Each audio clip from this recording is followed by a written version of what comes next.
Ladies and gentlemen, welcome back to the Always Compete Seahawks Podcast. I am Mike. This is my co-host Sam. In today's episode, as I'm sure you've seen from the thumbnail that I have not made yet, but will have made by the time you see this, we are going to be talking about Jamal Adams. More specifically, the Jamal Adams trade. The trade that kind of shook up the NFL almost exactly a year ago. I believe we're very close to the 1-year anniversary of Jamal being a Seahawk. And just kind of want to break it down on why the Seahawks won the Jamal Adams trade. In case it wasn't obvious to any of you guys out there, we absolutely fleeced the Jets. No, I'm just kidding. But we won. I think we definitely won the trade. And today we're going to talk about it. We're going to continue this week to talk about Jamal Adams. We're going to have another episode coming out about Jamal Adams. So make sure to stay tuned. Make sure to subscribe. But kind of before we get into the meat and potatoes of this episode, Sam, anything you want to say real quick? So we're gonna have a good conversation on a hot topic in the Seahawks between Seahawks fans. Mm-hmm. You know, we're gonna have a nice little fun talk about this. So right, I'm ready to get right into it. So whenever you are, I think just kind of starting off the bat, talking about Jamal Adams, the person. Jamal Adams is a great leader. Jamal Adams brings so much energy to the Seahawks. I think Jamal Adams, they call him locker room leaders, which is fairly self-explanatory. He is a great locker room leader. He's a leader for your team. Emotionally, I think, he does the right things on and off the field. He's not stupid off the field. Just a great guy all around. So if we're looking at, the trade, right, the big thing that people were mad about is that we traded 2 of our first-round picks to the Jets, which – the Jets are the Jets. We traded 2 first-round picks, Bradley McDougald, in exchange for Jamal and a 4th, if I'm not mistaken. And we also traded a 3rd. And also a 3rd. Okay. So 2 first, a 3rd, Bradley McDougald, in exchange for Jamal and a 4th. Yeah. That's what it was. So kind of just dissecting the first-round picks here for a second. Couple things that people don't realize. Number one, those are not going to be good first-round picks. They're going to be in the mid to high 20s most years. Number one. Number two, Seattle in the John Schneider era is awful at first-round picks. They're just awful. They do not pick well in the first round at all. With the exception of Earl Thomas, really can't think of a stud first-round pick that we've had. Well, Russell Okung was pretty good, I think, too. Was that in the John Schneider era? Oh, that was the same. Yeah, that was the same draft. So the same draft. Yeah. Okay. Russell Other than was pretty good, and 2010. And Bruce Irvin was solid. I mean, he wasn't great. He's He was solid. I mean, he had moments, and then Jordan Brooks, I think, is a stud. But after that, I think you can make an argument that every other pick has been pretty obsolete and bad in general. So yes. So that's the trade. Obviously the Jets, they used that pick, I believe, to trade up to take Elijah Vera Tucker, a guard. Yeah. So I was actually just going to get into that. The Jets, I believe, traded both of the picks that we got, that they got from us in exchange for Elijah Vera Tucker. I'm pretty sure. Can't confirm that all the way. Yeah. But I'm pretty sure that's what happened. So right. So again, you got to understand, first-round picks they lose almost all of their value when the player is taken, right? People freaked out when the Bears traded 2 first-rounders for Khalil Mack, and then they took Josh Jacobs and they took Cleveland Farrell. No, it wasn't Cleveland Farrell. That was the same draft. Josh Jacobs and somebody else.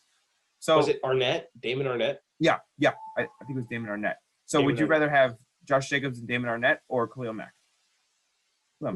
Depends if you're Pete Carroll or not. But all right, and then so on the topic of trading 2 first-rounders, this has happened a couple times recently in the NFL.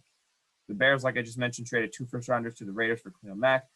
The the Rams traded 2 first-rounders to the Jaguars for Jalen Ramsey. Well, who do you think won that trade? The Rams. The Texans traded 2 first-rounders for Laremy Tunsil, which I think. It was a good trade for a player, but it backfired on the Texans because they suck. Right. Yeah. But the Bears and the Rams have remained very good, or not very good, good, right? So it didn't backfire on them. And the Seahawks are obviously going to remain good. And then the Rams just traded 2 firsts for Matt Stafford. So which is that's a big price. So yes. it's not like the Seahawks did something unprecedented here. You know, the Seahawks traded for an overall pretty great player, and I think you can't really argue for, well, the Seahawks overpaid too much when there's been so many trades that have done the exact same.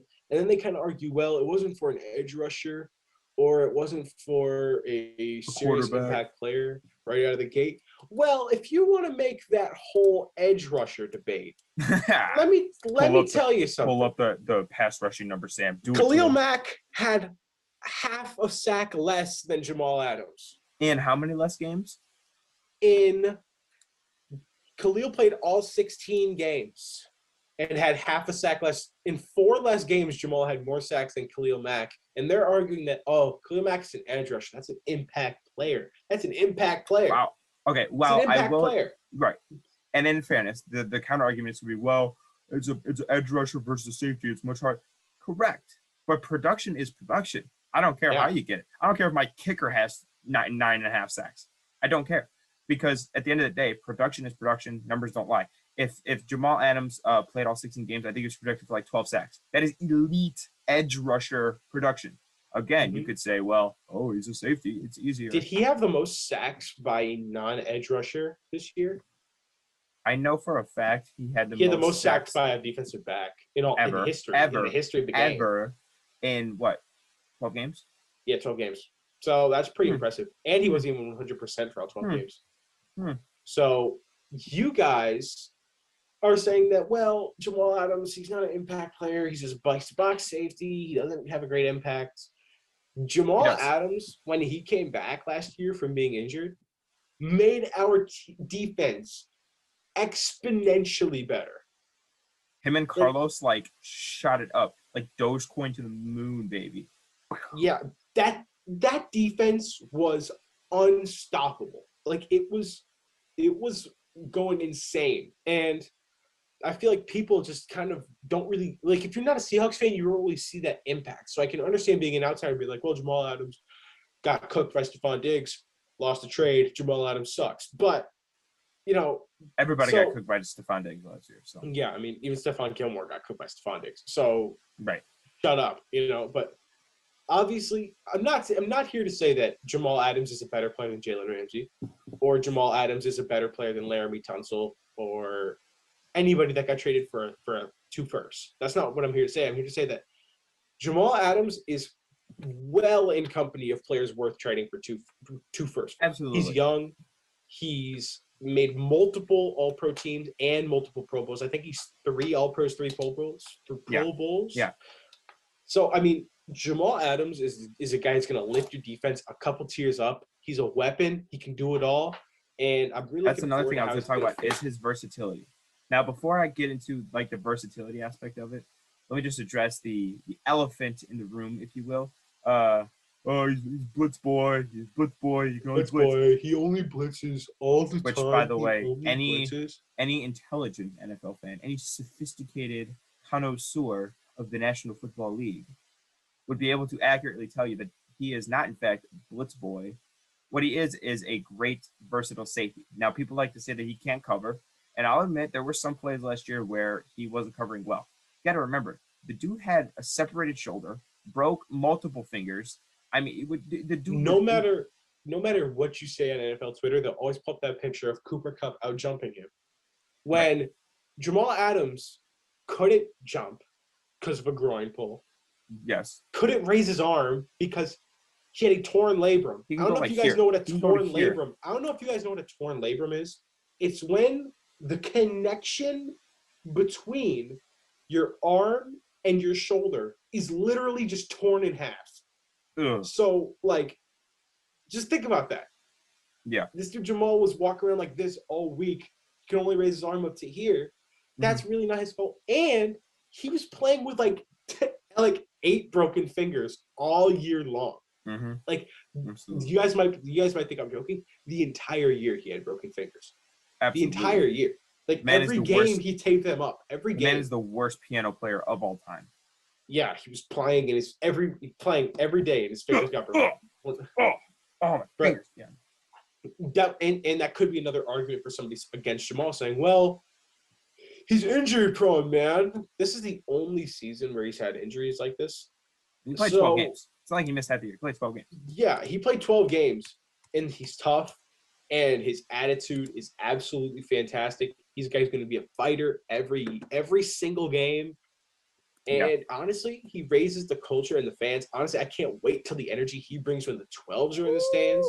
Because they're going to feed off each other's energy. Jamal Adams is on the field dancing, doing all this, hyping up the crowd, jumping around. And the fans are then going to be cheering back to him, and that's going to raise his energy. And it's just going to be like a never-ending cycle of yelling and screaming and hypeness. So I feel like, and then you kind of go back to what the Jets got. We traded Jamal Adams for Elijah Bear Tucker, Bradley McDougald, and a first. And that first is going to be, and okay, like, again, a first-round pick is very valuable when nobody's been taken. You can almost guarantee that you will not get a Jamal Adams player at where the Seahawks will be picking. No. You can guarantee. Absolutely not. Especially when it's the Seahawks drafting him. If it's the Ravens, the Seahawks are going to pick like a fourth-round projected player. This guy went to Alabama, Southern Mississippi State Tech. But he balled out at the Senior Bowl. He didn't play all year, but he balled out the Senior Bowl. He's 6'3". And the Seahawks are picking him now. He's 6'3", balled out at the Senior Bowl. Projected 7th-round pick. 85-inch arms. Right. Projected arms are touching the floor. Elbows are on the floor. It's like that picture of Devontae Smith, where he's just like sitting like this. Yeah. Projected 7th rounder. Pete Carroll's like, I like this guy. He's good. I can't risk it. It's a quarterback. It's a quarterback too. It's like, oh my god. But like, for real, there's not many arguments that can be made that the Seahawks did not win this trade. Because look who's gonna be winning more now. And I assume in the next 5 years, the Seahawks will probably win more than the Jets. Not saying the Jets will be bad. No, I'm saying the Jets will be bad. They will be bad. The Jets, I think the Jets actually have a good future. Hear me out. I think the Jets actually have a good future, but we both got what's ideal for us. The Jets are trying to be good after the next 5 years. That's when we're trying to be good. We're trying to be good for the next 5 years. That's kind of what we're aiming for right now. So I feel like both teams really got what they were looking for. And I feel like both teams got what they needed. And I feel like, therefore, that makes the Seahawks automatic winners because they're going to likely benefit more. In my opinion, they're going to benefit more. Absolutely. Like, looking back on this in, like, 10 years, we're going to be like, well, the Seahawks won way more games than the Jets in that span. Jamal Adams won 2 Super Bowl MVPs. Like, that's just, 5 straight Defensive Player of the Years. Exactly, yeah. Well, there's one gap year because, like, Aaron Donald's going to win one, obviously. Yeah. But and then Jamal Adams rushes on stage and beats up Aaron Donald in front of everybody. Right. Yes. He won't. The thing is, he won't be able to be on the stage because he'll be, prepping for the Super Bowl. So, yeah. They'll have like Twitter beef back and forth. Right. He'll call Aaron Donald the scrub, and then Aaron Donald will delete his Twitter. Yeah. Aaron Donald does not exist. Retires in the offseason. Yeah. He just retires. Yeah. But no, Jamal Adams is honestly the player that we needed, in my opinion, to solidify ourselves being like, hey, this is a Super Bowl team. And looking back on it a year later, I do not regret a thing. All my arguments that I had a year ago all stay the same. Jamal Adams is still one of the best safeties in the NFL, top 3. Yeah. And, top 3, and he ain't 2 and 3. Top 3, and by top 3, I'm just saying top 3 to guarantee that he's top 3 and not debate who's the best safety in the NFL. That's fair. But I just think I think that Jamal is a different kind of player. He really raises our team higher. He brings great energy, and that's kind of my finishing arguments. The Jets got a guard. Ooh. The Jets got a guard. That you want to talk about not an impact position, New York? Yeah. They got a left guard. Speaking of New York Jets fans, and we got some beef, right? Jets fans. They're just we live in their heads. It's like a mini war. It's like no, America it's not even a beef. war. No, it's like how like you'll randomly find out that America has beef with like a small country because they had a war for like 1 year back in like back in like 1895, and you'll be like, Right. oh, that's interesting. Aw, it's cute. It's a little small city. Yeah, it's like if like the city of like it's like Iowa decided to like secede from the Union. It's It's like, all right, like, oh, that's cute. Firebomb. but like, you know, the Jets fans want to talk about not getting an impact player for value. You traded an all-pro safety for a guard, a first-round pick, and a player who's not on your team. Bradley McDougall's not on the team anymore? I don't think he is. I think he's on a contract year. Oh, that is so I can funny. actively check his status right now with the beautiful use. Yes, that would. Spot Trek. Yes. What's the update on my boy Bradley? Bradley McDougall. I don't understand. It says he's on the team, but his numbers are in red. I don't know what that means. It means he just retired. Like he's like, I hate playing for the Jets. I'm done. I'm out. he just quit. He quit. Red is retired at halftime. You see Vontae Davis. His numbers are also red. Hang on, wait. I have to look at. Maybe he's a free agent. Like he's a current free agent. It says he's on the Jets though, so I think he is on the Jets. I could have sworn that he was on. So you got you got a guard and a first round pick, which will be used on and a decent free safety. But I think he played like 5 games last year. I don't think he played. No. So, you know. Oh, you traded 2 first rounders for a safety. Well, the Jets traded Jamal for a guard. No. Yeah. Oh no, he's a free agent. He is a free agent. He is a free agent. Bradley McDougall is not on the team. Just resign. Just completely fucking get over. Sign Bradley McDougall and then trade for and then watch Devin Tucker opts out and we pick him up. Yeah, that's some low-key some OP shit. You trade like a stud player on his contract year. He hits free agency, signs back with the team that traded. That's so OP. You guys have like a pre-deal. Just be like, hey, no matter what happens, we're getting an extra. It's like the Seahawks trade Russell Wilson. They're like, hey, listen, we're trading for Julio Jones. Just make sure to come back next year, all right? It's all right. Resigns and free agent. Roger Goodell's like, I don't know what that is, but that's definitely illegal. Roger Goodell's like, like they're calling Roger Goodell. It's like, this can't be allowed. And he's like, there's not a rule against it. It's like, well, should I? Never even thought of that. That's pretty deep. You know what? Something's like, pretty smart. That's pretty smart. Like should be illegal, but it's like not technically illegal, and you just like, all right, well, you got away with it, but next time, never again. Never again.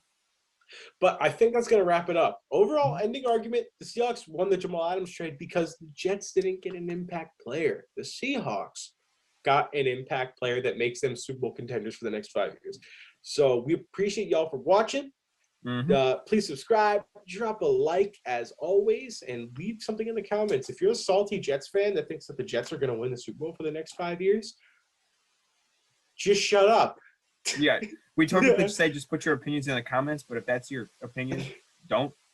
Just leave. Just uninstall the YouTube app, put down your phone, and go to sleep. Maybe go take a walk. Go take a walk. But just touch grass. Touch grass. Yeah. But get a girlfriend. Do something. Listen to this wherever you get your podcasts.